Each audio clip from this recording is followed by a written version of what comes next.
Nailhan gatong patay ang usa ka dalaga nga napalgan sa may barangay Guadalupe sa dakban sa Carcar kagahapon sa buntag. Apan Carcar Police wa pay matumbok nga suspect. Siluan Mirundina sa follow-up report.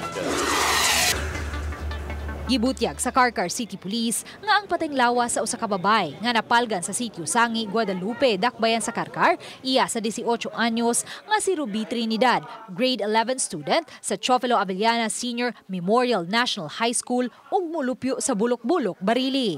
Matod ni SPO3 Irving Avila sa Carcar City Police Station nga niadtong alas 10 sa gabi sa Disyembre 24 nananghid ang biktima nga moadto sa iyang mga kabanay sa Carcar.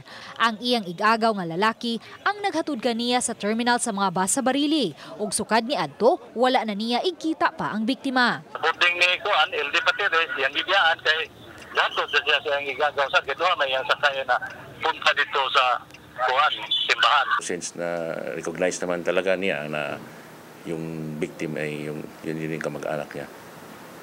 So doon namin na nalaman yung pangalan. So, facial recognition. Facial recognition, oo. Nakig-alayo na karon ang Carcar City Police sa establishmento haduol sa bus terminal aron makakuha og kopya sa CCTV aron matumbok kung si kinsa ang katapusang nakauban sa biktima ni adtong gabi-una. Kay di pa kita sa siguro ani ma'am kay di sa dato sa likway basig nanga-involve ani mga driver sa kabalhabal. Sa pagkakaroon, gisubay na sa Carcar City Police ang nahimutangan sa uyab sa biktima kinsa gikatahong nanrabaho karon sa dakbayan sa Sugbo.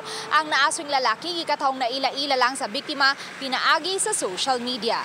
Gitataw hinuon sa Carcar City Police nga sa pagkakaroon, blanco pa sila kung si kinsa ang responsable. Sa pagkakutlo ning balita, wala pa makuhai og habig ang mga kabanay sa biktima.